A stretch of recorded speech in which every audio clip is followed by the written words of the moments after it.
We'll get to specifics in just a second, Merce, but Chelsea currently 4th in the Premier League. Are they a team that needs to strengthen in January?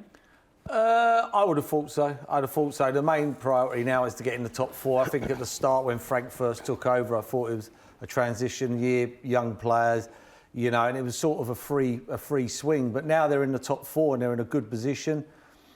They've struggled in certain games when they've lost. You know, they lost to Newcastle, they've lost to West Ham, they've lost to Southampton, they've lost to Bournemouth, and not really looked like scoring in some of them games. Do you know what I mean? So for me, I think going forward, I think a centre forward, when they're talking about Cavani, I think when a player of that class comes up, and they don't come up too often, especially in January, for me, I think it's a must, an absolute must. He's already intimated as well, hasn't he, that he wants to come away from PSG. Merce mentions the games such as the Newcastle game, which they lost at the weekend. 19 attempts, only 4 on target.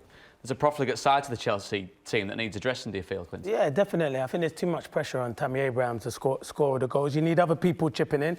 Obviously, they've got Olivier Giroud. He's not involved in the squads at the moment. He looks like he's moving on. That's why he comes on. Sometimes makes an impact. But I think Tammy just needs help. So you need an experienced striker. Merce says about Cavani. Cavani's excellent. He's been there, seen it, done it. He scores goals, all types of goals, good movement. And it'll be a good signing because Tammy can learn from him. He's still learning the game, how to play that role as a number 9 by himself. It is a difficult role, but he's done ever so well this season. So a signing like Cavani would be brilliant for Chelsea. Does it offer something a little bit different to the challenge that Frank went in with, Kev? Because we looked at how well he'd done with the players that he knew that he had on loan. He'd brought the youth system very much to the fore at Chelsea. Now, perhaps there's money to spend. That's another art to being a manager, isn't it? Spending it in the right possible way and going after the right targets. Yeah, and I think that will challenge him as a manager because, you know, he went into Derby and he brought loan players in, so he didn't really sign anyone of ilk. So, you know, going into Chelsea, he had to manage what he had. So he knew the players generally, because Jodie's there, he would have told them. So now, yeah, it's a different, you know, aspect to his management about there's money to spend, can he get the right kind of player in? And I agree with the lad, you know, it's almost like a no-brainer to try and get him in. I'm surprised, you know, with Rashford now out of United might try and have a little sniff if they can. But yes, it's a test of his management that he gets these signings right, because ultimately you're judged on results, but you're also judged on the sort of players that you bring in and can they make an impact. So given where they are now and where they've kind of surpassed expectations this season, does that mean that we should expect them to finish in the top 4? They should aim for that, Paul? 100% now. I look at it now and you look at the teams chasing them. It's a big game tomorrow, Arsenal-Chelsea. I think if Chelsea beat Arsenal tomorrow, you can write Arsenal off. You know, Tottenham are still there and thereabouts. So yeah, I'd expect so, definitely. The problem you're going to have here is I don't think Abrahams has signed a new contract yet. I'm not sure. And if he hasn't signed a new contract and Cavani comes in, does he then think... Well, obviously, Cavani ain't sitting on the bench. He's sitting on the bench at one of the biggest clubs in the world that could win the Champions League. So I don't think he's going to go to Chelsea and sit on the bench. So all of a sudden then you think, you want Tammy Abrahams to sign because he has done great, but it's a long season.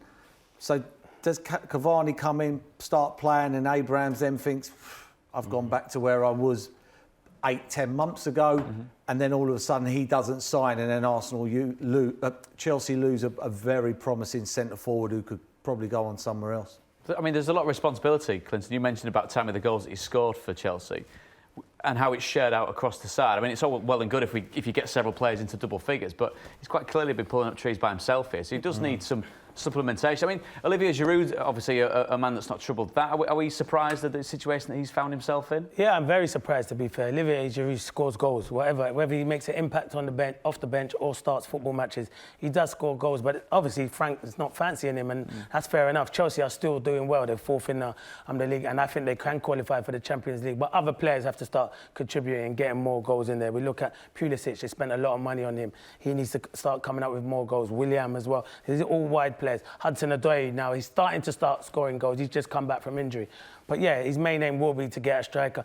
But you know, you said that, Merce, about getting in Cavani, would Tammy Abraham not sign? Surely you look at Chelsea Football Club and say, we need more than one world-class striker. We need 2 or 3. Oh, no, I'm not saying Chelsea. I'm saying that's what Tammy Abraham I know, but surely... Yeah. You know, he's a young kid. He wants to play, you know, because he's had a taste of it now, hasn't he? Yeah, I don't think he's signed yet. And then all of a sudden, Cavani comes in, plays 10 on the trot and starts scoring. Abrahams don't get a chance. You know, teams are going to want Tammy Abrahams. You know what I mean? All of a sudden, then Man United start looking at him and it's a domino effect. it's dangerous. You mentioned Frank Lampard, of course, being the manager there. Is he getting the best out of the team?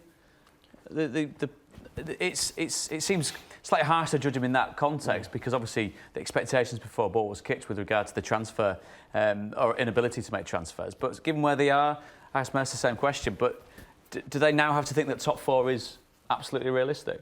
Oh, 100%. Yeah. And I think, Frank going in there with such a young team with a transfer embargo, I think he's got the maximum out. Of course, at times, hey, listen, every team apart from Liverpool have had a bad game this season as an off day. And it's going to happen. But I 100%, you lose arguably one of the best players in the world in Hazard. Can you replace him? Of course they couldn't. Can someone step up to the plate?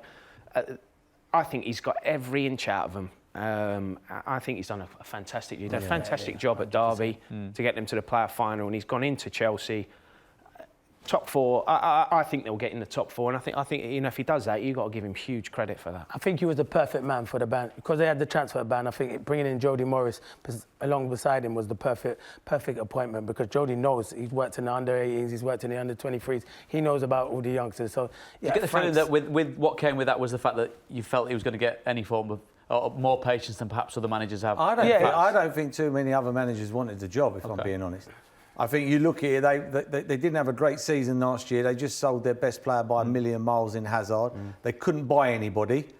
It wasn't a great job. It's a great club. I suppose with the ownership as well, with Abramovich rumours about him wanting to move the club and it wasn't and fair play to Frank, and I keep on saying it, he could have easily come in and played all the experience and looked after himself, and he didn't. He went with the kids and didn't look after himself. He looked after the club. And it's paid dividends. You look at that there, and you look at all the players and the goals. Mason Mount's had a great season. Yeah, of course. He's had a great season. He's not a goal, he's a provider. And he will be a special player. Reece James has come through, who I think is the best out of the lot of them. You still got Loftus-Cheek. He's another one that signed a new contract. Yeah, you've still got Loftus-Cheek to come back. Hudson-Odoi's got in the team. Pulisic is owning a kid.